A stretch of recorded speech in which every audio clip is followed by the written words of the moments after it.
The Accelerator program really focuses on improving social determinants of health for the community. I've participated in many accelerator programs. This is nothing like the other programs that I've experienced. It really puts us, to see whether we can deliver what we preach. We want to be the biggest patient network in the world. There's a lot to learn about the region. So what are the biggest pain points, and then how can our technology be a way of serving the biggest needs? All right, that was a video on our Healthcare Accelerator. Welcome to the Healthcare Think Tank Hoop or Hype presentation. Now, in my mind, that's a great tagline for perhaps the new Project Marvel Sports and Entertainment District project that's going on. We'll see how that all plays out. That was a joke. You laughed. She got it. My name's Rene Dominguez. I'm the president and CEO of Velocity Texas. We're a nonprofit organization that focuses on economic development in the bioscience and healthcare industries.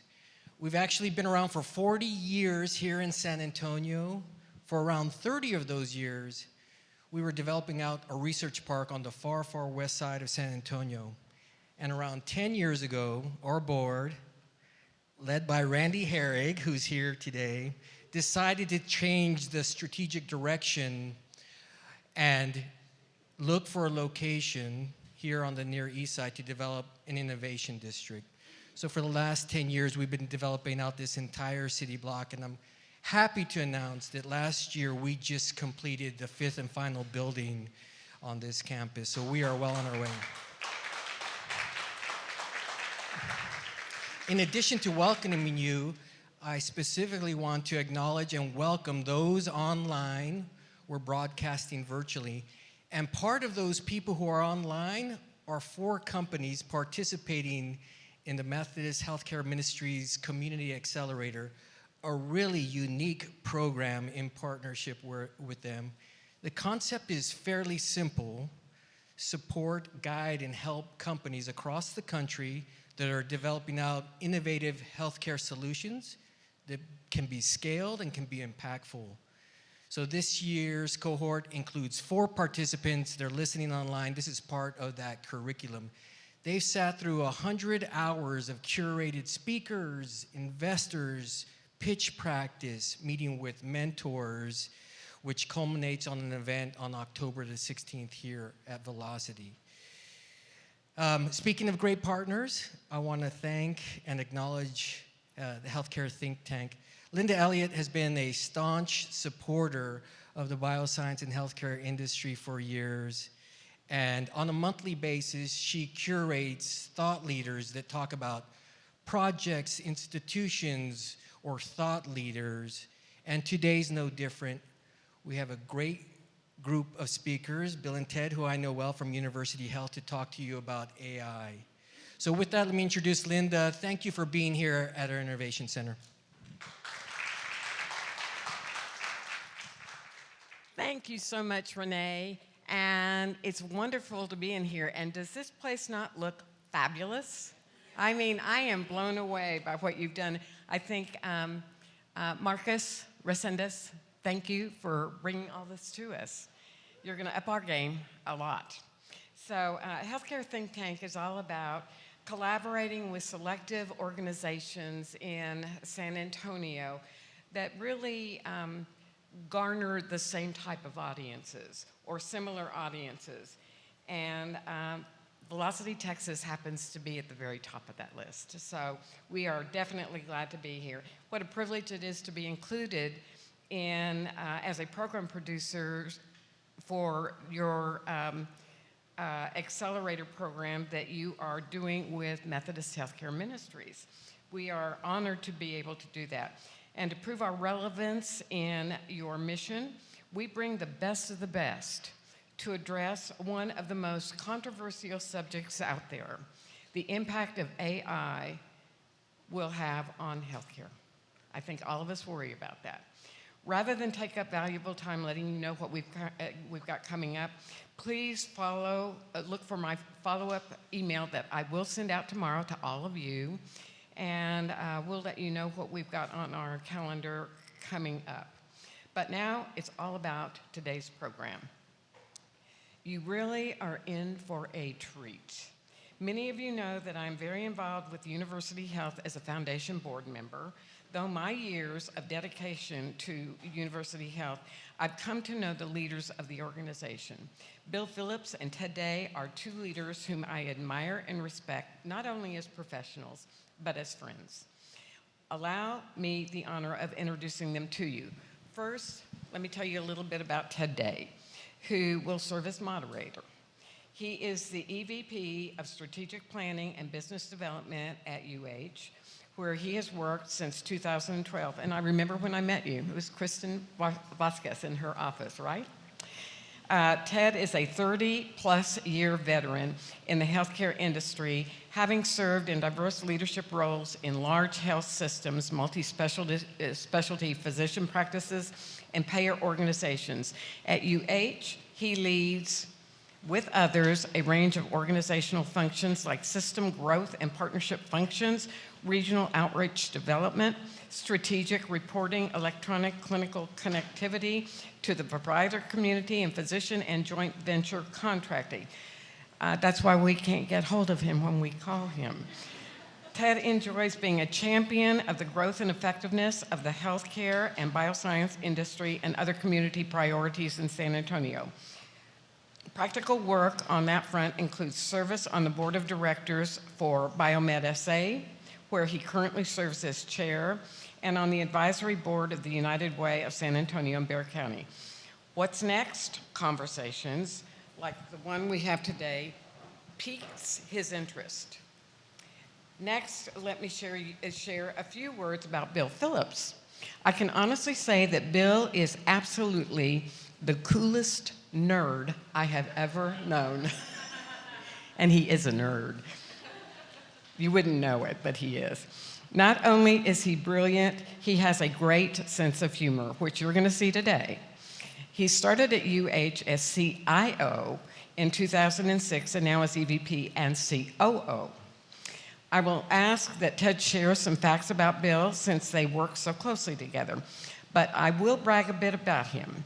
In 2021, Bill received the Business Journal's Healthcare Heroes Award and was awarded the Greater San Antonio After School All-Stars Pandemic Hero Award. He was the guy who formulated and administered the massive vaccine operation that took place at the Wonderland Mall, which was lauded throughout the country. No doubt many of you benefited from the effort. I certainly did. I was over there twice. Bill was also recognized with the Chime Transformational Leadership Award and named by Initech as San Antonio's IT Executive of the Year. He received numerous other awards and recognitions while also serving on several prestigious boards, locally and statewide. Most impressively is that during COVID, Bill led his team to implement Epic throughout the UH system without the hands-on support of the Epic team since the pandemic prevented them from being on site. That is amazing. Gentlemen, they're talking over here, but I'm going to ask you to come up and take your places on stage so that you can wow and inspire us.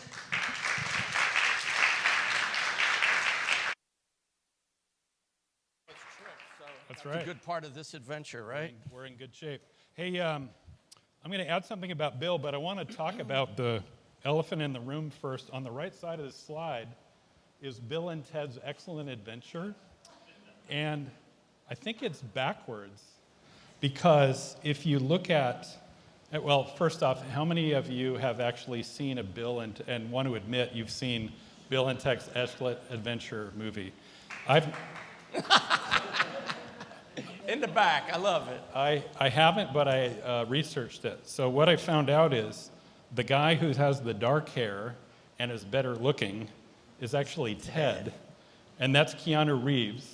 So they kind of got the famous person on that side, but with the wrong name. And the less famous person, does anyone know who the blonde guy is? That's Alex Winter, who's a British actor you've never heard of before. And that would be me, so we're a little backwards on this. But Linda did a nice job of introducing Bill. There are a couple of things I want to add to that. One is Bill subscribes to the view that people don't care how much you know until they know how much you care. And you've heard that adage before, but if you've interacted with Bill, you know that he greets everybody, he connects with folks, and that's really, really important in terms of the results he accomplishes. The two things that Linda didn't mention that I think are notable for the community of San Antonio and for the topic we're talking about is he's board chair for Project Mend, which is a great organization locally. And then he's on the AT&T Healthcare Advisory Board, which is very material given things generally and what we're talking about today.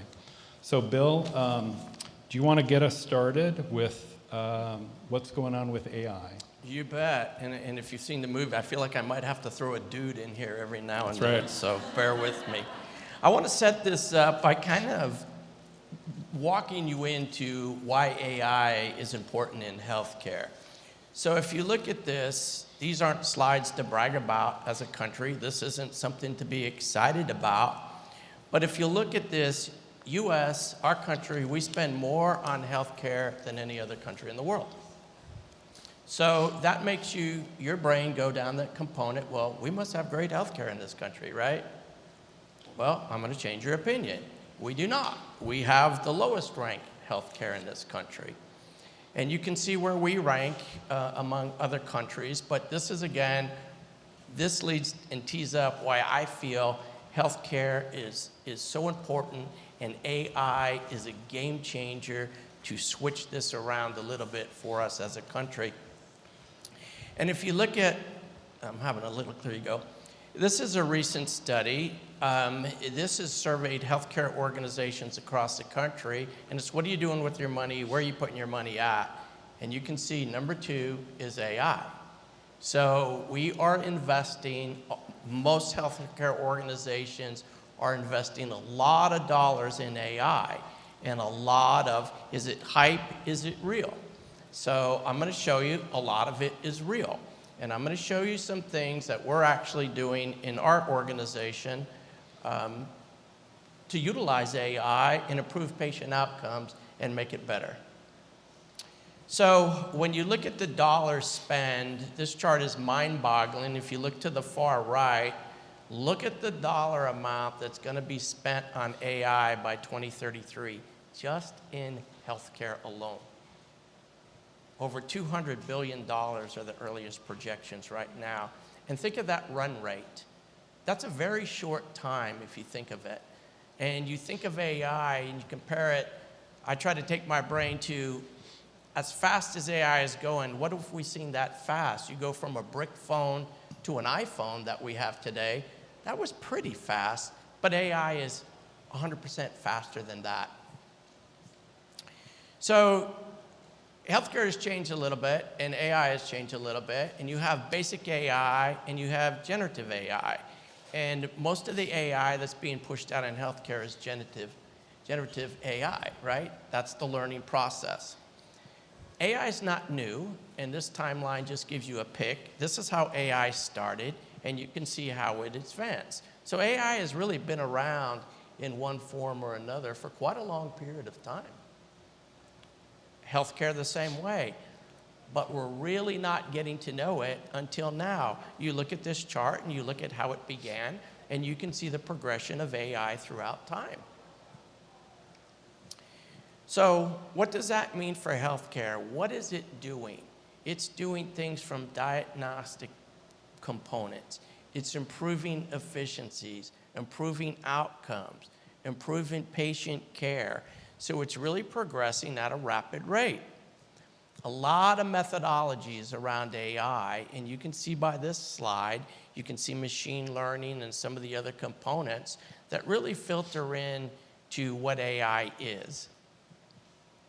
So now let's get to some real components of it, and I want to paint this down to AI, to things that you wouldn't even think of in healthcare. This first slide is a prime example, elevators. What do elevators do? They go up and down and they break, right? That's what they do. And we hope they don't break, and we hope they don't get people entrapped, but things happen. So now you put AI software that monitors every time the elevator stops, how long the travel rate's taking, what the predictive breakdowns are, the preventive maintenance on top of that, and now you have AI predicting how often your elevators are going to fail and what elevator you need to focus on for repair. Most people don't think of that. That's important in healthcare. We don't want someone stuck in an elevator. You want the confidence that the elevator works. So this is real. This is rolled out.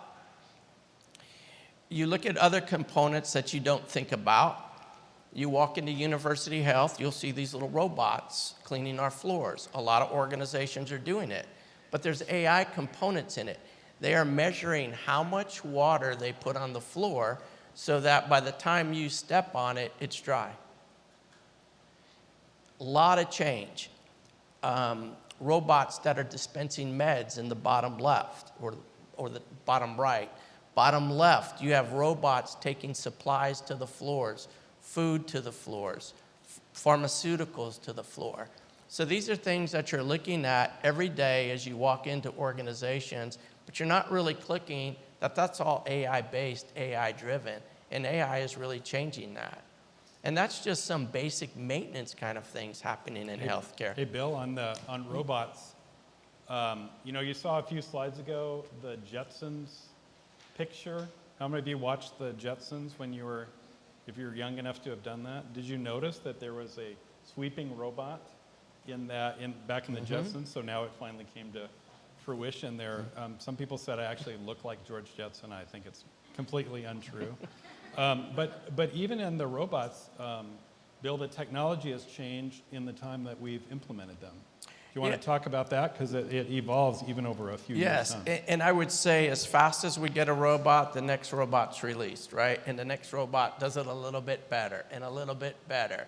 And so as you look at medication dispensing, that picture in the bottom right, well, now they're producing more meds. They can do it faster. Instead of an individual sitting here counting the pills, putting them in, everybody thought it was cool when the bottle came out automatically. Well, now the pills count automatically. And so there's no double counting, no double check. It's done for you.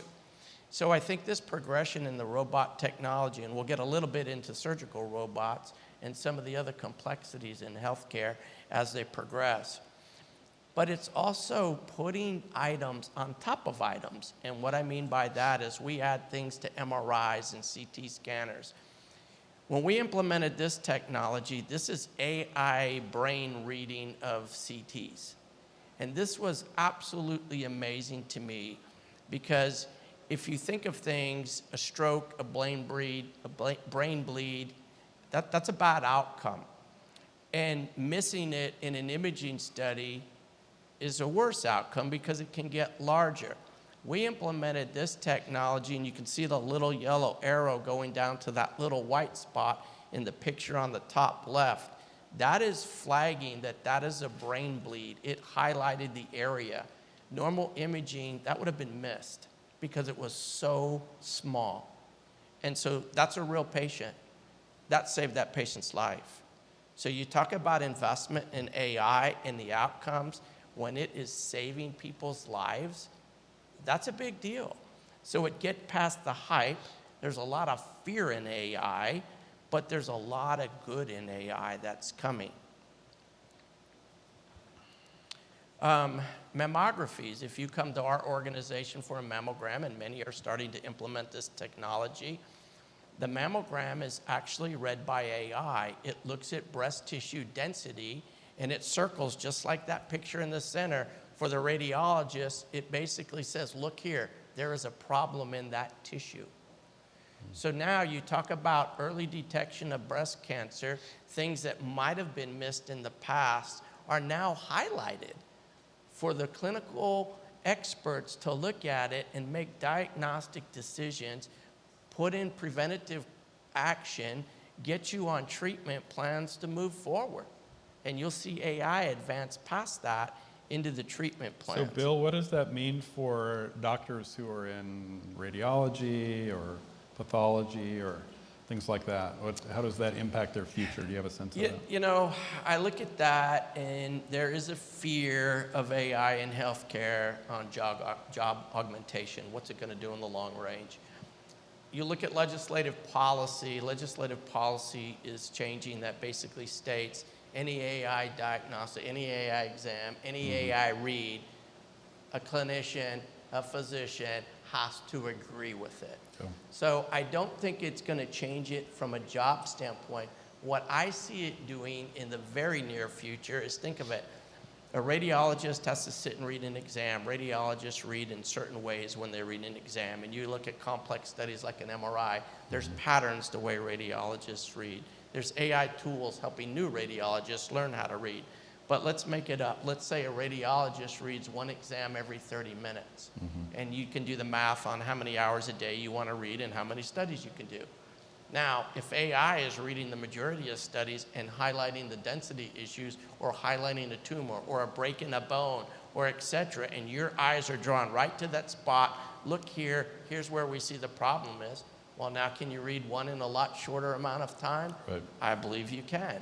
And I believe you will see this as there's a big radiology shortage, because a lot of companies have started up with teleradiology. Right. So radiologists are home and doing reads the way they want. You throw technology of AI on top of that, they can do a lot more in a lot less time. And I think that's going to be better for all of us, because how many go and you make up the disease. You go to your doc and they say, we want a brain MRI. We think you got a brain tumor. Well, do you want to wait 3 days to get that read? No, you want it pretty quick. So I think you're going to see that with volume come through and a higher level of accuracy. Yeah, that's great. Lung screenings. This is it's not a sexy picture with a cool piece of equipment, but this is a behind the scenes analysis that is actually reading. It's an AI component that's reading the tissue and actually producing the summary on the patient of the lung biopsy. So again, safer healthcare. MRIs, this one was pretty wild. I think one of my first days of being the interim COO, I had a line outside my door and people telling me that MRI turnaround times are too long and we can't get appointments. So like 10 physicians lined up and said, it's your problem now that you're the interim COO. And I said, well, thank you. Let me get on this. So I looked, and bringing my technology hat and an operational side together, how can I do more MRIs a day? Well, I went to, guess what? The magic 2 words, AI. We bolted AI on our MRI machines. We sped those MRI machines up 3+ times their normal amount. At the same time, we produced clear images for the radiologist. At the same time, we reduced breathe hold times in the tube. So an example, if you've ever had an abdominal MRI, they put a plate on you and the lovely voice comes on, hold your breath, right? 14 seconds seems like about 3 minutes for me. I'm out of air. Well, we saw those 14 seconds drop down to 4 seconds and 3 seconds and 5 seconds. So the MRI is faster, so the patient's in the tube less time. I don't like being in the tube. I'm claustrophobic. I'm like, get me the heck out of here, right? So we saw greater images, and you can see the images left versus right, the clarity. And we saw less breathe hold times on the patient. It's a win all the way around. We implemented this on every MRI we have, and it has just revolutionized our throughput. Sure, ask away. So, what's the difference between MRI and AI? Because technically it's the same. Thank you. So technically it's the same device. You just. Oh yeah. So question is, what is the difference between MRI, like general one, and MRI AI? Because you are using just software, right? And that's the difference. The procedure is still same.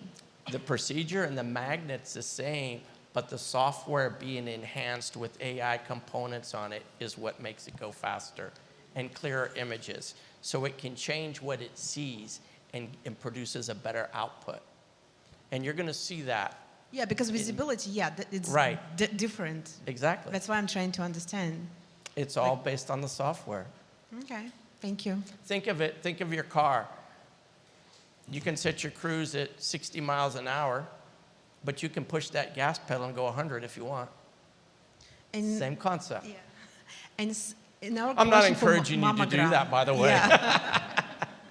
So for mammogram, I think it's a past. So we need to use ultrasound or teplavision, right?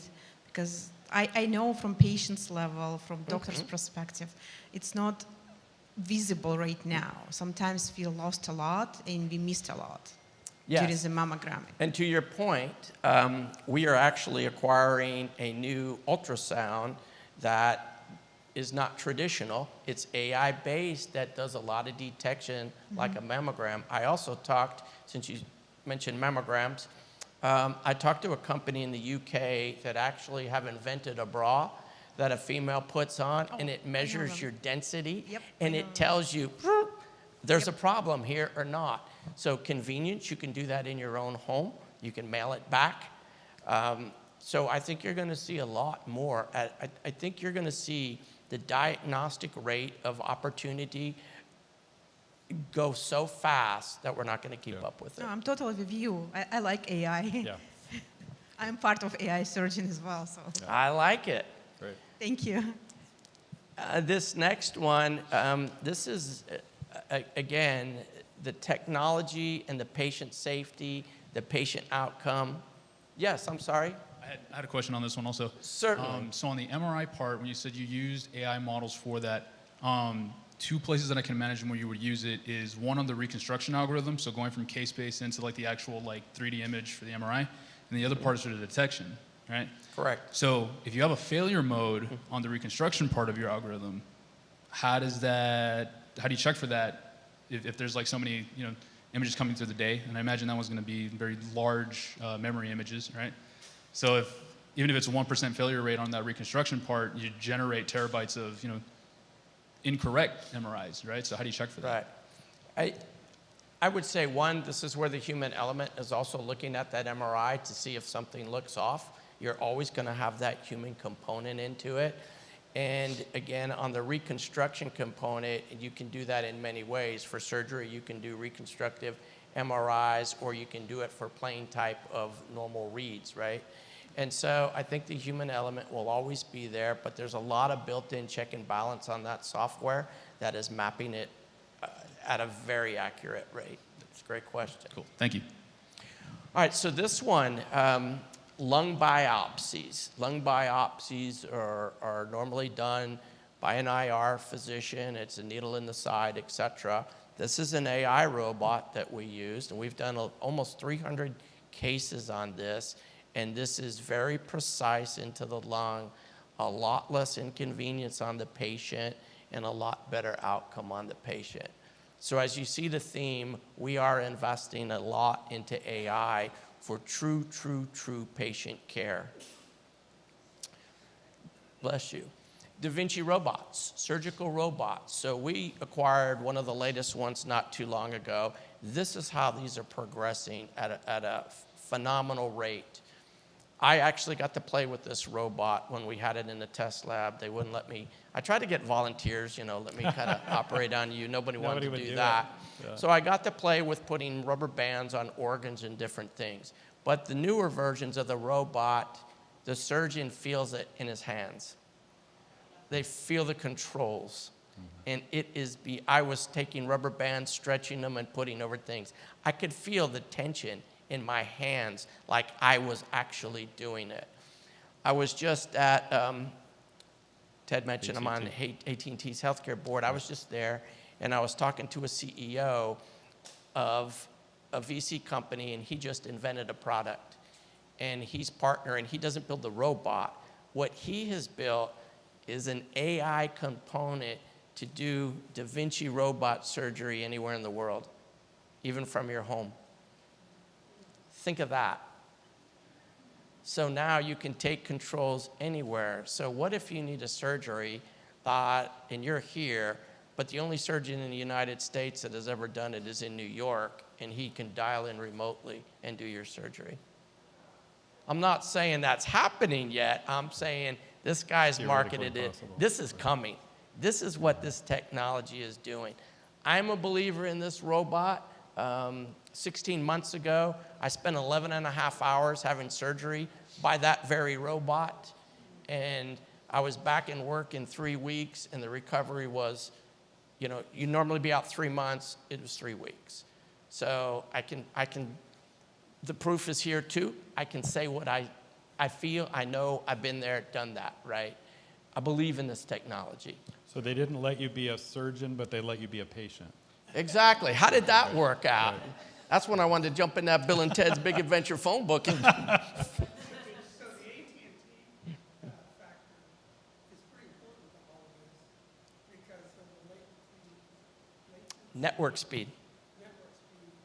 Yeah. Because I learned this 8 years ago or 9 years ago in California, and that was their issue. Was the lag. Sorry, the issue was the lag of time from the movement to actually in the hospital. That's been cured by AT&T. Well, I think what you see in today's industry is all carriers out there are turn on the phone. I mean, turn on your TV. Everybody's got a phone commercial with, I got the best 5G network in the country, right? Everybody says the same thing. I think all these carriers have seen what is coming in that bandwidth, and they're investing billions into bandwidth. Now, unfortunately, they're not reaching all the rural areas that they need to reach, but they're investing billions into it to support all this fast-coming technology. So do you get the same speed with Starlink? I think you might get a little bit faster on if it's core With network. And what you're seeing in the 5Gs, I think that you're not getting the Starlink speed and you're not getting that coverage. I know I just tried to install a 5G wireless network in the hill country, and I can't get signal, so I had to order Starlink. So, you know, I think, but you'll see the core bandwidth of the major cities, that speed is just going to go unrecognizable because of things like this. Hey, Bill, on that topic, can we do a public service announcement at the moment? Certainly. Does anyone know what big technology change is happening a week from today? Anyone have that in your brain? I'll give you a hint.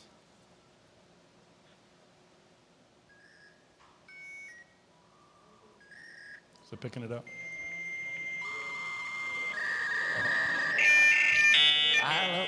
Welcome. You've got mail. AOL dial-up service is still live today. So if you all use that, you only have 1 more week to use that, and they're going to shut it off. So just wanted to let you know that that's changing, and we're talking about bandwidth going forward, and that's just, can you believe people are actually using that today? Things are going forward in the right direction. Exactly, it's amazing. This is one that's really starting to really grab hold. Unfortunately, it's very expensive technology, but this is ambient listening. Ambient listening, we're doing it with a lot of our providers where it does your notes.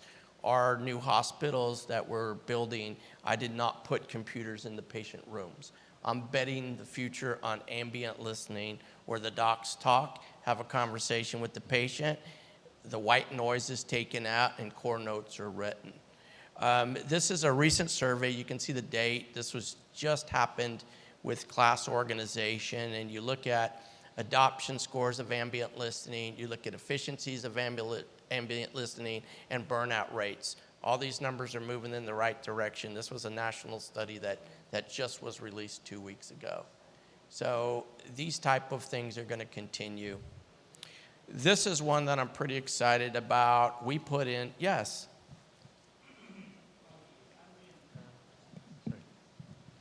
On the ambient technology, I know a bunch of startup companies have really pioneered this technology, and most hospitals are Epic, and Epic is announcing an undercutting.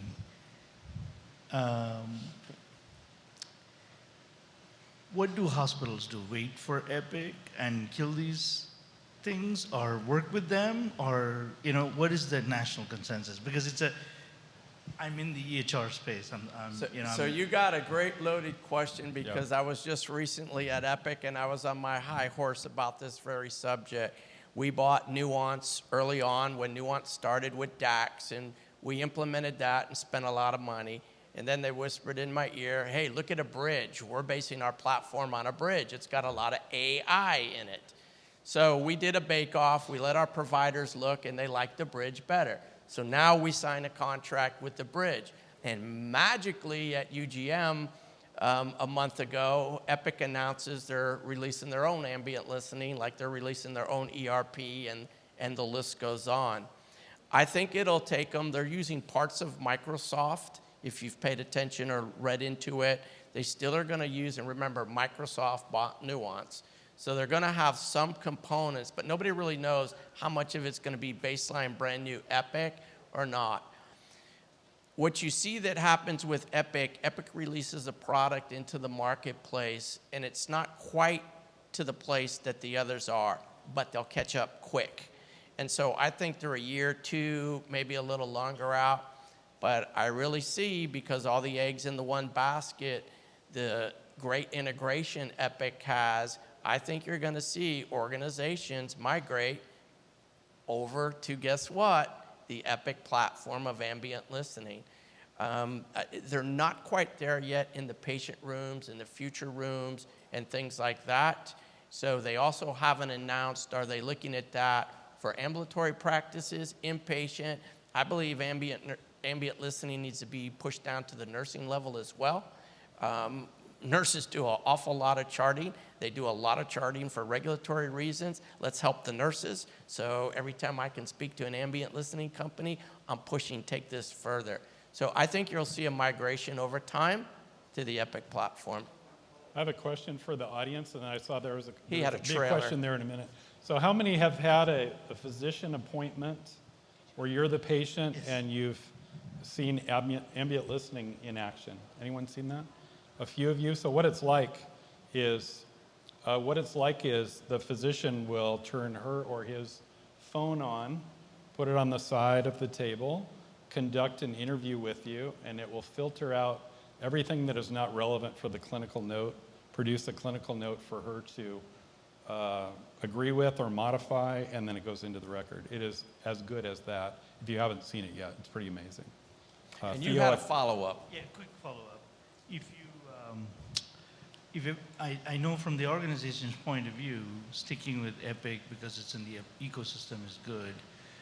But imagine the innovation that's coming and people are doing it, and if the primary marketplace is not supporting it, you're basically falling into the same trap again.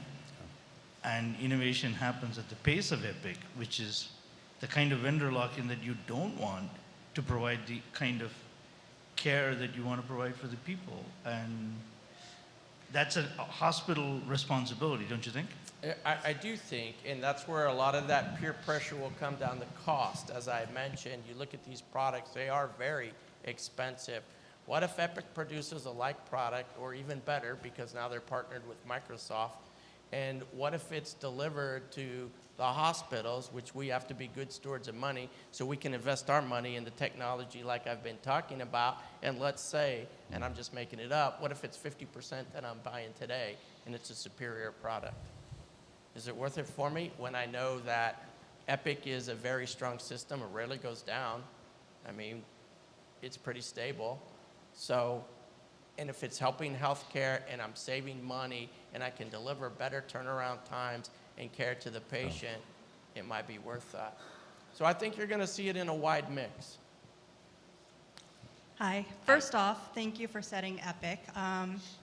As from my point of view, I am a mother to a daughter with complex non-physical disabilities. Yeah. And I think the aspect of Epic actually needs to be looked at on a much broader scale. When you talk about hospital thinking or what you need to do in the hospital or in the health room, one of the most amazing things I've seen since moving to this region and using multiple physicians that use Epic is the additional benefit of the communication on different levels. And that is something where you always hope ROIs and release of informations will help. But when that information is in one place and I can go to one specialist and go to another doctor and they have already read that specialist information, whether there's ambient listening yet or not, is not only a huge time saver, but the amount of coordination it helps with is huge. And so if you look at a system that's going to be stable, but also look from the broader sense, I think it's a much deeper question. Agree. Yeah. And you know, you hit on the interoperability word there. That's the magic word in this.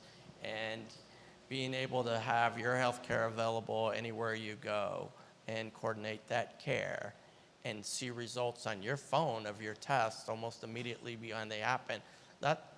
It's your healthcare, it's your record, right? That's what we're entitled to, and that's what we expect. So investing in all these things just keeps up that platform.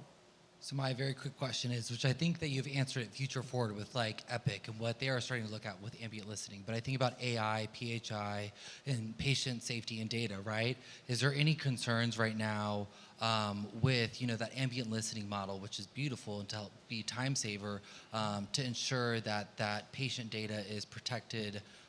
Again, understanding that Epic is looking at that in the whole system, of course, but in this moment right now, are there any concerns, or also assuming there's probably legislation that protects that, but if you could just briefly unpack that.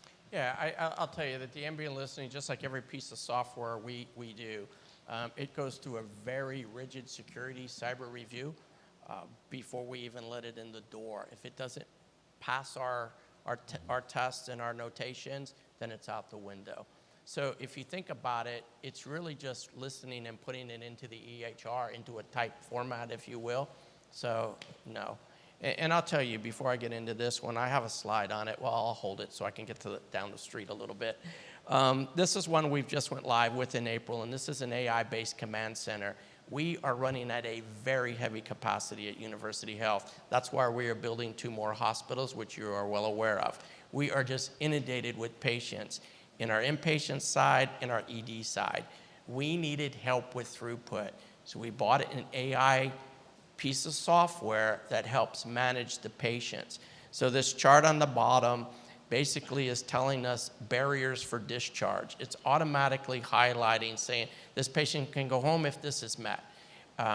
If a discharge order is written and the patient's still there, it'll highlight the room number with a little stick figure and turn it red so staff knows physicians have cleared this patient to go.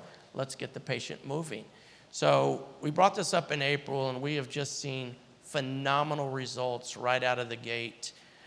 This is our 90-day post review, not by us, by the company of the product that we had. And you can see some of these improvements, 8% increase in discharge volumes, 144% increase in a transitional care lounge that is holding to get out, 50% decrease in ED boarding times, and the numbers go on. So again, revolutionizing how we do business every day. Bill, what surprised you?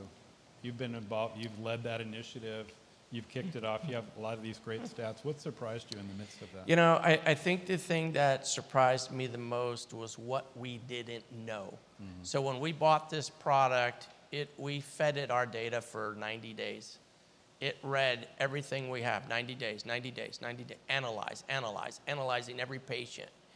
And when it came back and said, you know, there's tools you guys aren't doing, you're not documenting all your barriers to discharge. Mm-hmm. How can you get faster discharges if you don't know what a patient may be waiting on? So I think that was one. It revolutionized our daily huddles.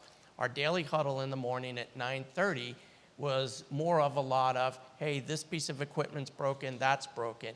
Now we get a screen that says, you're going to discharge 140 patients today. Our morning huddles are, what are our barriers? Does anybody have a barrier to any of these patients?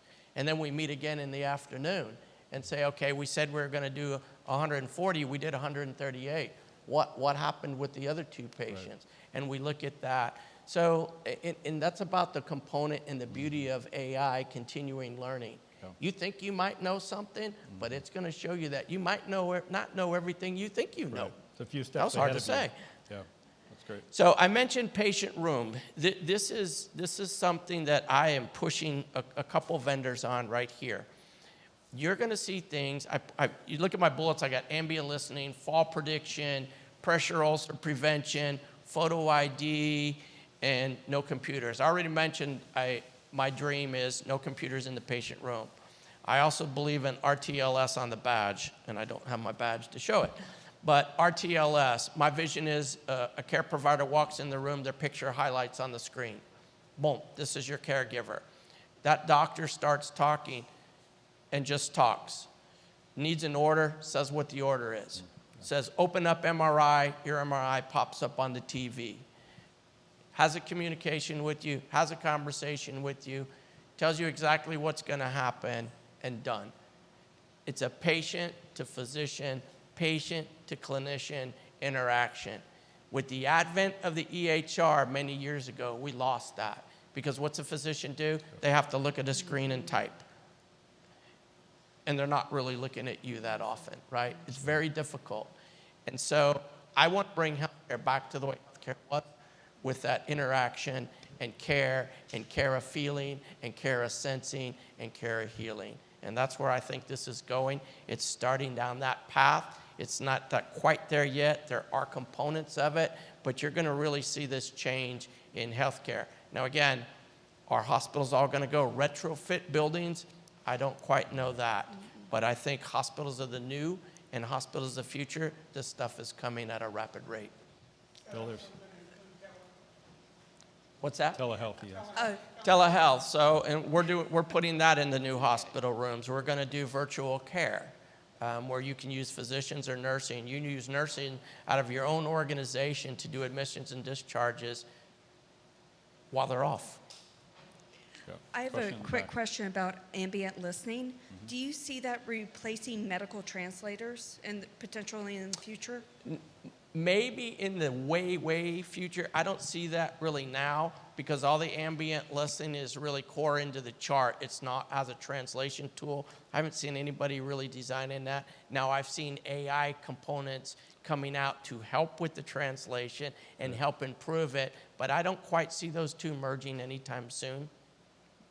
But it's picking up transcription as well, as to differentiate them from translation. Yeah, go ahead. I'm sorry, I have one Sure. question more. So for patients' room, right? As of today, from U.S. perspective, doctors spending minutes with patients and nurse practitioner will in a patient's room, right, in hospitals, doing more stuff. So with AI, I expect that it will be not minutes, it will be seconds. So I assume insurance need to start to be less, right? This is a tough question, I know.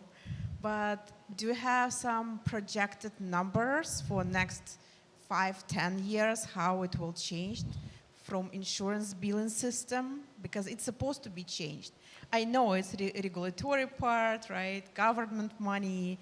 But in general, if it will be mostly operated by AI, like to give prescriptions or give some advices, right? So we don't need to have human being. AI or some platforms can explain more in patient's level language instead of to using like medical language, right? So that's my question. You know, I think you're going to see a lot change in the payer. If you look at what's happening now, there's payer platform. You look in the state of Texas. Yep. Under the statewide HIE, there is participation that is starting off where you have to start playing and submitting data to. So you're going to see those back-end systems get very more intelligent to the front-end system. You also are going to see, if you look at any studies, one of the high priorities now for CIOs in healthcare is update rev cycles, kind of starting to feed into the fear of, are the payers getting ahead of the technologies in the healthcare from a rev cycle standpoint of view. So you're starting to see those changes happening. I think with legislative action, you know, there's a lot of unknown answers out there on what's going to happen, on what's going to be reimbursed in the future. And I think right now it's so hard to predict the future of with the payers. That's great. Unfortunately. One more question over here, and then we'll forge ahead and try to finish the slide. Go ahead. So you talked about the importance of involving humans, especially at the early stages when we are still trying to figure out how to incorporate AI into hospitals and things like that. We know that physician burden is a problem. It's a huge problem.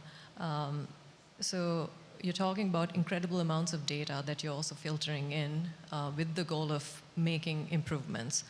But while you're trying to get to that point, are you able to take precautions to make sure that you're not adding additional work into what physicians and providers are already doing? And, I guess, what does that look like? That's a great question, because that's one of the focuses, and that's what drove us to ambient listening. What can we do to help providers, right? Because they are tasked, and looking at provider burnout, et cetera. So I think all these components, if you look, this slide right here, this is just a tiny smidgen of all the AI Epic is releasing like right now. And it's a lot about just what you said. How is things going to be faster? So we implemented AI patient notes. So guess what? Our system automatically is generating the patient note for the physicians, so the physician's not doing that. I think you'll see so much maturity, and I don't care what EHR it is. They're all on the same race. Embed as much AI as you can to help out all the providers. So I think you're going to see that. Like I said, this is a quick just of some early detection of sepsis, this. There's so much AI coming in, embedded already in that EHR. Great question. So Bill, let's forge ahead, and we'll reserve questions at the end, maybe offline. I'll just click through these and pick out some highlights, but you're seeing it in cardiac care. Genome and precision medicine, I think, is really going to unravel AI. This gets to kind of the fear factor of AI. So as AI starts reading your genome and your labs and everything else, well, in the near future, you're going to be able to say, when am I going to have a heart attack, or am I going to have cancer, and how long am I going to live? Well, that gets into that kind of back and forth of good, bad, ugly AI.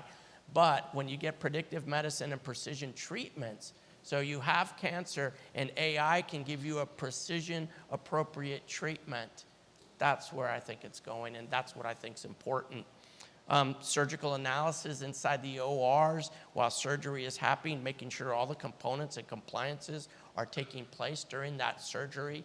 That's here already today. Most of these are here. We have most of these slides I'm showing you. This is one people forget about. It's also my job to protect staff, protect visitors, and protect physicians, right? And we're doing that with AI. You look in the top or upper picture. Well, most buildings have bollards in front of them. Well, when you put some AI in those with weapons detection and you don't know they're there, now we're protecting staff. We deliver a duress badge in our staff. Our staff wears a duress badge. If they push the button and need help, our officers are there in minutes or seconds. The bottom one is an AI. We just turned this one on just 2 days ago. This is an AI-based weapons detection system. It is looking through every camera we have and identifying weapons. And it is like 99.9% accurate. In our reality, we had an alarm go off in 30 minutes that we put it in. And what it was, a child was carrying a black plastic pistol as a toy. It was a toy gun, but we saw it. It alerted us. So we live in a world today, unfortunately, we have to move to this type of technology, but we make it less intrusive and we make it where it's very accurate to protect people. Because face it, that's the world we live in today. So physical security, I don't want anybody forgetting AI components in that as we protect what we do in healthcare. And I showed you a lot of AI. I could talk this subject for about 3 days. Linda probably won't let me go much longer. But I love this stuff. I love what it's doing in healthcare. But you always got to remember you have to have some sort of governance around it. You have to build an AI framework, an AI governance structure, so you know how to allow it in. If you look at how many AI vendors are popping up every day, it is mind-boggling. So you have to have a good governance structure. And then what do I think's next? Where do I think this is all magically going? I already mentioned there's good and bad in AI. Some of the bad is cybercrime. And that's the bad. And when you can take a fish and attack a healthcare organization, use AI to make that fish look really real, and that end healthcare worker happens to enter their user ID and credentials into it because it looked really real, that's a problem. So cybercrime with AI, it's flipped. So you have strong AI cyber companies that we buy products from. They're using AI to fight the bad guys. The bad guys are using AI to penetrate the good guys. So that's the ugly side of AI. It's being used for some of this badness. I mentioned job augmentation a little bit. That's always going to be a fear factor out there. Biomedical research, that will turn into, and there's already studies out, that less and less animals down to no animals because AI is so intelligent. You're starting to see that happen now. Predictive health, I mentioned. Patient-facing, you're going to see a lot of audible to the patient where the patient calls in for an appointment, an exam. I can't find parking. You're going to see a lot of patient-facing AI components come out. Diagnostics, you're going to see it EKGs, you're going to see it lab, anatomical path. The list goes on. And it's coming at such a rapid rate. It's phenomenal. But like I said, I've given you several examples where it's saving patients, where it's producing better efficiencies, where it's making better outcomes, whether it's making physicians' lives easier, whether it's allowing more MRIs to be done in a day. You know, this is what it's about. And, you know, it's quite remarkable that we're living in an era that we'll probably never see from point A to where we're at ever again at the speed that this is coming. That was a most triumphant presentation, Bill. Don't you all agree? So hopefully you found that helpful. Oh, he was giving us 10 for the Q&A. Oh, Q&A. Wanted to make sure that we had a healthy amount of time for Q&A. Okay, great. All right, so that's the formal presentation. We're open to Q&A now. Okay, now this is why I came. So definitely I believe there is hope in AI, and it's great to hear what you're saying. From my point of view, I've seen a lot of, unfortunately, diagnostic bias, misdiagnosis, especially in the realm of non-physical complex diagnoses, and how much time that those are, those are not discovered because of all the comorbidities. So do you see, since the medical field and when you have specialists, they don't really think of systems. There's a lot of siloed thinking within specialties, including when you have care teams. So my question is, how soon do you see the transition for AI to facilitate misdiagnoses, diagnostic bias, and help coordinate care teams into thinking more along systems and what might be missed? Great question. And I think it's happening now. So you look at an imaging study as an example. Look here. That's starting from a radiologist standpoint of view to a general surgeon standpoint of view. Again, back to, we talked about interoperability, when those type of things are shared across. But what I see, and whether it's in a year or two, not quite there, but what I see is kind of that. A full analysis, when you look at the genome, the precise medicine, analyzing all the components of your record, every exam. I mean, there's been products out for a while. Rothman Index was one that we implemented many years ago, and it looked at rates in labs and was predicting if that patient would deteriorate.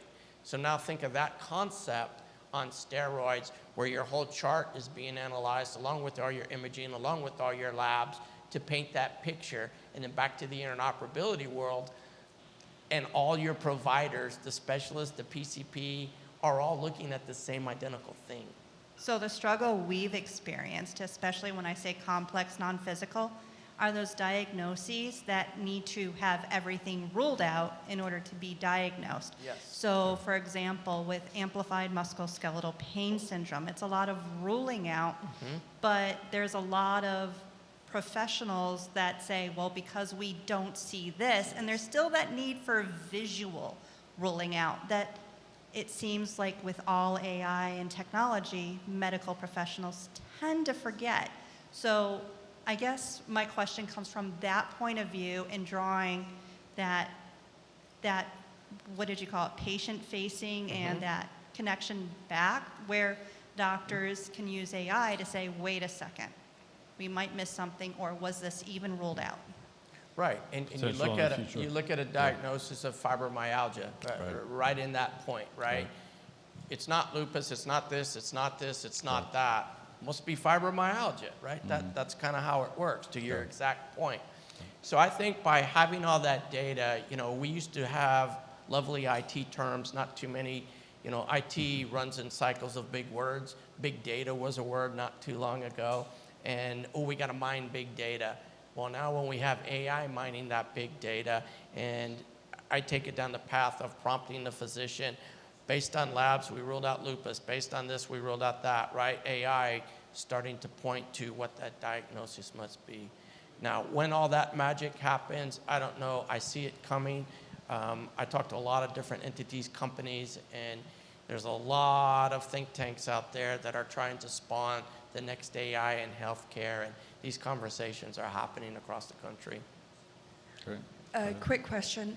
For anyone interested in getting into the healthcare AI field, either administration, policy, how would you recommend to them getting into that field, and what should be the steps? Where should they go to a new startup, or should they go into the healthcare field? What is your recommendation? I would tell you, you take one quick Google, I want to learn AI, and you'll get about every college in the country that is now has AI classes. Local in San Antonio, there are many, many opportunities for AI. I think it's an industry that's not going to go away. It's a very fast wave right now.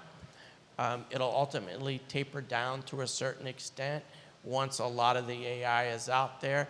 I think you're going to see a lot of the smaller AI companies will be bought by big name companies just for their core technology.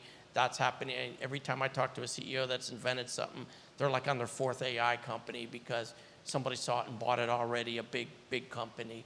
So I would just go to any college. There's online courses. I mean, it's the time now. Lots of San Antonio opportunity. Back here. Let's say you're trying to solve a new problem that you're facing at University Health, and you're looking to integrate an AI-driven solution. What are some of the things that you look for when you're trying to bring in a new AI system to solve a problem that you're facing? Do you have maybe like a checklist of things that you look for, or something along those lines? It kind of goes with the governance structure to a certain extent. It's got to fit. It's got to be sustainable. It's got to pass the cyber review. So it's got to make it through a few hurdles first. But we start reaching out. You know, I participate in many different organizations that I get my hands on to talk to a VC or whatever the case may be to keep up with these technologies. Gartner Group and KLAS, these type of things that rate vendors are very, very helpful. Because if I have a vendor that rates, let's use a 1 to 10 scale, they're on the 10, they're in the magic quadrant, they're considered a leader, and then I got another one that poor performer. Well, I'm going to move to the one that I can get documented, good evidence-based proof on. And that's really what we look at. Show us your outcomes. I do a lot now. I think this technology realm is switching, and contractually is a big component. Now I'm asking companies to go at risk. So the command center that we bought, that company went at risk. You pay us, but in 6 months, if we don't do what we said, if we don't reduce your length of stay by half a day, we'll give you all the money back. So start pushing vendors to go at-risk contracts. Show us what you can do. Give me that free pilot and prove yourself. And and I'm working with a couple startups in AI on different components of pulling data together. And it's, okay, give me a pilot and prove it. I'll give you X amount of charts to review, and you show me the outcome. If it looks positive, then we move forward. So I guess what I'm really saying is prove it to me that your product does what it does, and that's how we move along. Hey, Bill, can you add to that answer how we test with human thinking to make sure that AI is not making mistakes, like we implemented revenue cycle tools? Can you elaborate on that a little bit? Because that's important to make sure we're not giving away the keys without knowing what's going on. And there is a lot of validation process we do. So whether we're doing something that helps in finance or we're doing something that helps in the EHR, we always do a validation and data validation pro forma basically on it. So you go back to old computer days, garbage in, garbage out, you don't want the garbage out. So there is a heavy validation process. And that's why I go back to the command center. They read our data for 90 days. They showed us the outcomes, and we went and we looked to see if those outcomes really looked correct. And so a lot of validation components. Great, thank you. Good point. Other questions? One here and then over here. Thank you very much. For predictive health modeling or precision medicine, where do you see digital twin modeling come into play, and at what point in time? I think it's already starting, if you think about it. And I think that will really help align and strategize that precision medicine.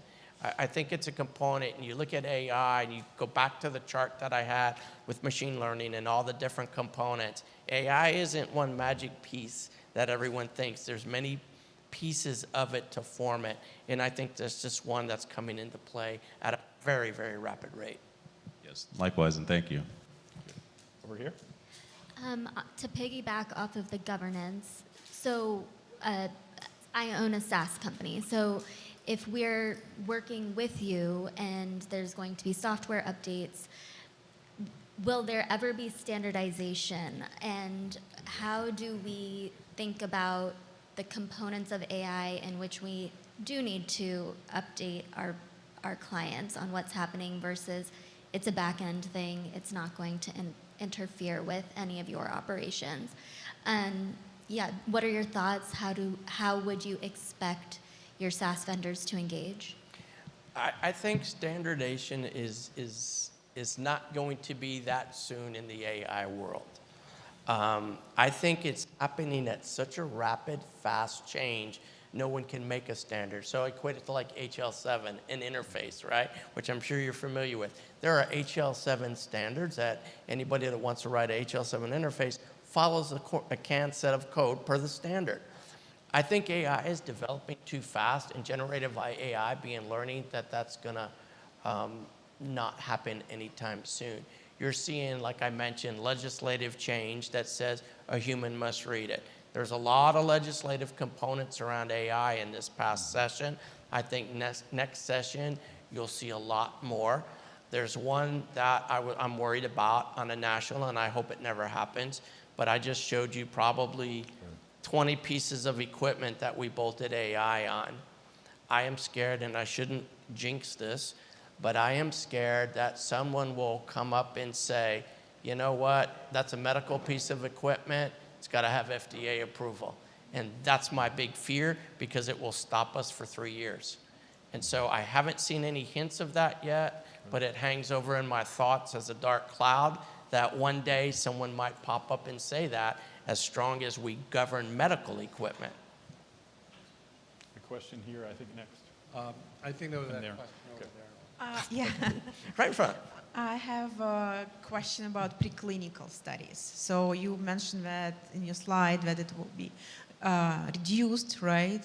So you expecting that it will be reduced or fully remove preclinical?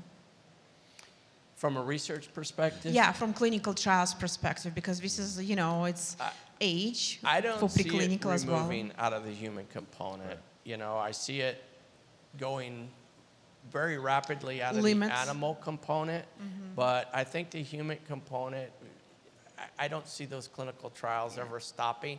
Now, they will probably simulate a lot more and say, okay, out of 100 people and 25 got a placebo, we anticipate, AI anticipates 3 positive outcomes, right?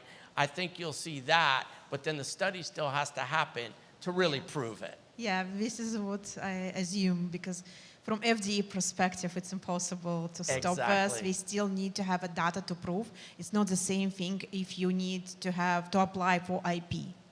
Exactly. And yeah, for previous question, it can be 5-10, I think, for FDA if you will need to go with approval. Yes. So it can reduce some cost, but it can also reduce some time, depends how you will file it.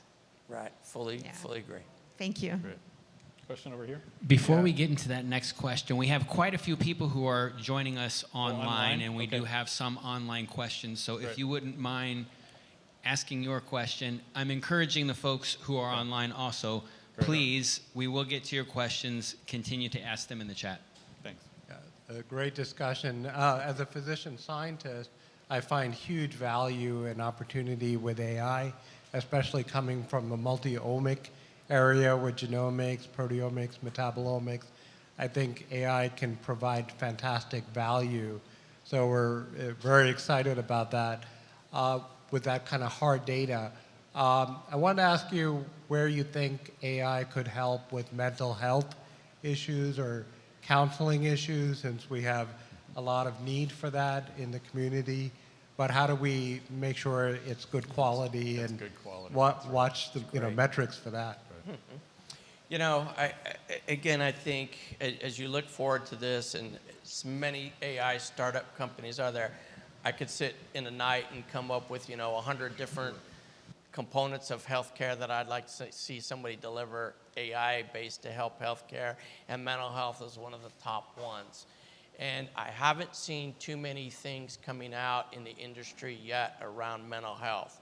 I think because of the analysis component of it, you're seeing AI come out with fall prediction, right? Where AI can tell you, hey, this patient's gait's soft, they're gonna fall.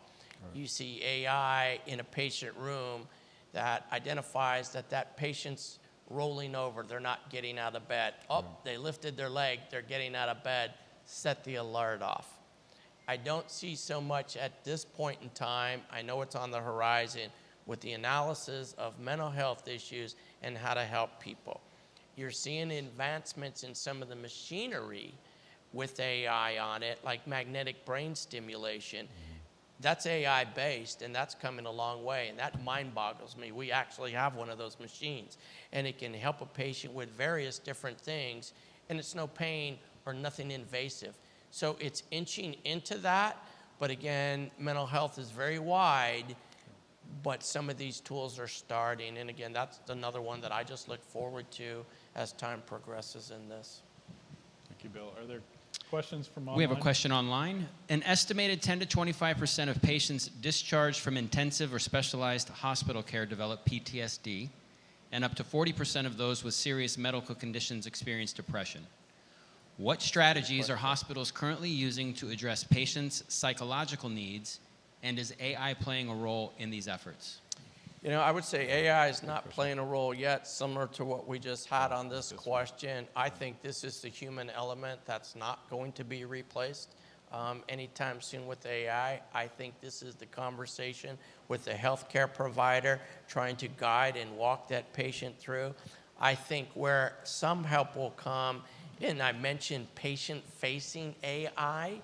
So think about it, if AI starts doing patient-facing interactions, calling that patient, hey, I just wanted to check on you today. Think about it. How often does an organization or a hospital call and follow up on a patient? It's not every day, it's not every hour, it's not every 10 minutes. But if you have AI-generated components that are calling and checking on that hospital, on that patient at home, and with home monitoring tools feeding back to the AI that can see, oh, elevated blood pressure, this is happening, that's happening. Right. And now you start putting that all together, and that patient-facing communication is really gathering that information and formulating it all to the provider, and then an alert goes off that this patient is experiencing difficulty or depression. Now it's an intervention time that provider can call that patient, hey, I've been monitoring you, I'd like to see you in my office, etc. So I think you're going to see that patient-facing component really start elevating to help with that type of communication and to help follow patients. Other questions online? We do. Before we get there. Question here. Yeah, so we work a lot with older adults, and one of the big challenges we face is sort of having these conversations about AI and digital health with older populations. Right.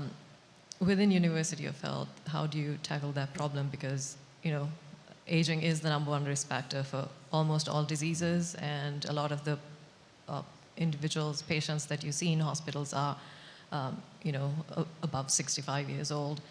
So you have to take into consideration how you, integrate sort of their thinking and their needs into having these conversations about AI. Do you have any advice, or how do you deal with that? Well, I think that starts with the lovely magic of the cell phone and having the EHR available on your cell phone.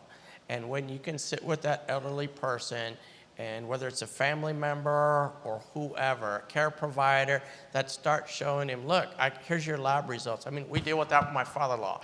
He's 86 years old, and he goes to the doc, and he cannot come home and tell us if his labs are up, down, or what's happening. So we sit with him, we go through his my chart. Hey, look, Granddad, here's your labs. This is off, this is off. Your doctor wants you to have a PSA test, so we need to get that done. Now you're gonna get a bone density scan. This is what that means. And you know what? When you have that scan done, something artificial intelligence is probably gonna start reading that to get a really accurate diagnosis. So I think a lot of that starts with family members and at home. And that's why you see the My Charts and the portals of EHRs adding so much more and so much more interaction. So I think helping that helps drive that. Great. We have about 10 minutes left. Do we have more questions? We have about 12. We've got a question from the online community. Does Bill have any thoughts on how data collected and outcomes shared with other hospital systems could be a revenue-generating enterprise? Wow, that's a loaded question. I haven't looked at it from revenue generation, because we're very careful with where our data goes for third-party companies wanting to take that data and sell that data. I look at it more of sharing that data for better outcomes. I think the big data farming, I think as you see research grow into AI at an extremely rapid rate, I think when all that data, so if you want to sell it, Epic's already kind of doing it, so a little late, but Epic has a research database that, let's say it looks at all these patients with a specific disease, and it starts showing what antibiotic worked to treat it or what treatment plan. That's where that opportunity is at. And so it's starting, and I think that data sharing and interoperability will continue to expand. But it's a thought, it's an interesting, provoking thought, but I see it for the good of healthcare, and I see that as a good of patient care, not so much as a revenue. I think if you want revenue, you start up any of these AI companies doing some of these healthcare components that I said, from labs and some of these other things. I think really that's where, in making an individual's day easier in healthcare, because it is a heavy job, and I think that's where the real opportunity is at for any AI developer out there. Question right here, and then we have 5 more minutes. Yes, hello, thank you for your presentation. Through our research that we've done with just technology in general, not even AI, we've seen that, when screens and technology is in someone's face, they forget how to use their own brain and will lack common sense sometimes. So as far as the MRI with the AI, how have you guys observed something similar as far as maybe missing diagnoses or spots simply because, the AI didn't point it out, so I didn't see it? Have y'all encountered that? We haven't. We've seen radiologists really embrace the technology and actually want more, because you think of the tedious component of reading those films, and especially an MRI or CT, it's very laborious, and when they get a little bit of help that starts guiding them, they seem to be wanting it more. I mean, I had our radiologist just recently come to me, hey, we want more diagnostic components of AI. What can you do to help us out? So I think the appetite's going to continue to grow, because again, the human element is never going to be taken out. Legislative protected that, and so you're never going to see that. But I think it's going to make radiologists more efficient, and then it's going the other way. Not misdiagnosis, or oops, we missed that spot, or oops, we missed that hernia. It's more like, wow, we weren't looking in that spot, and we're glad we saw the AI. So I've seen it. I've seen really the embracing of it. when you asked that question, I heard my wife's voice in my head telling me not to use Google Maps anymore because I won't be able to find anything myself. Are we set at So this our point? last question actually is a little bit of an acknowledgement as to why we're here. This is being part of the Methodist Healthcare Ministries Community Health Accelerator Program. This topic, that being AI and healthcare being so important, in presentation, co-presentation with Healthcare Think Tank, and obviously through your time, we thought it was important for us to elevate the session, both in the room and for the online community. So I'd like to end with this question is, you've talked a lot about how AI is going to affect your hospital system. Do you have a thought or an opinion on how the implementation of this technology is also going to improve the determinants of health and how that then improves your environment? Outstanding question, great question to because end with, determinants especially. of health is a very real subject, as we're all fully aware.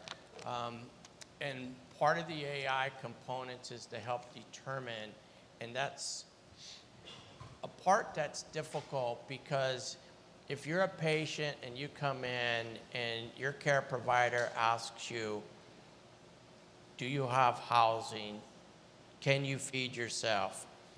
Your answer and their plan is only as good as what you just told them.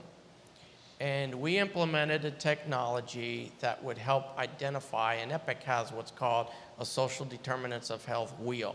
And based on various answers, it gives you a score. And also, we've implemented other tools that, based on answers, it gives you a guided path. But if that patient doesn't answer or doesn't answer truthfully, then it's not seen or not known. So I think there's a long way to go on that. I think based on that, AI can help in the future based on the health presence that you present with. So if you look like you're not eating enough, well, that's an opinion of a provider that sees you. Hey, are you able to feed yourself? Yes, I have no problem. Okay, great. But if we start looking at labs and we start looking at BMIs automatically and we start looking at these various other components, I'm hoping that we can get down and get guidance to those caregivers and those providers that this patient does have this specific social determinant of health, and you need to talk to that patient about this specific item, is where I'm hoping it's going to get to. When that might happen, not sure, but that's what I would love to see. Because again, sometimes it's an embarrassment component and you don't want to have that conversation. We did a study and we looked at how many people answered that and how many people really had issues. And you know, it's that comfort level. And this goes back to my patient-facing and patient interaction with the providers. That patient has to feel comfortable with that provider to say, I can tell you I have a problem. I have an issue. Just like mental health. How many people want to go to their provider and raise their hand, hey, I got a mental health issue? Wouldn't it be great if you could get a pointed summation that says, I think this patient has depression for these reasons? So I think it's a big challenge in healthcare. Social determinants is real. I don't see it going away anywhere, but I hope some of these solutions can come together to guide providers to have those conversations. Gentlemen, I'd like to thank you for your time. What we have found through this program is that information is the first step to unlocking the awareness and then the innovation through the awareness. And as we talk to folks like yourself and you being very generous and gracious with your time and your knowledge, it's with purpose. What we found is being able to translate content and conversation into language and level. That not just being English and Spanish, that being medical language and terminology, not just in two languages, but really in any language and any level. And when we look to AI and the implementation into these environments, it creates opportunity. And through Velocity and Methodist Healthcare Ministries and this program specifically, really trying to focus on educating and inspiring a new set of innovators that are health-minded, that are community health-minded. So thank you very much for joining us today. Thank you all for being here in the room. Unfortunately, our time here is done, but fortunately, there are a lot of questions in the chat. There are still questions that are here in the room, and what that means is that there's a lot of curiosity, and hopefully what that curiosity is driving a desire to participate. So again, thank you so much. Thank you. Healthcare Think Tank, Linda, Elliot, Malcolm, Renee, and team. Thank you so much for hosting this. This concludes our program. Please travel safe. Thank you. Thank you. Party on, dudes. Party on.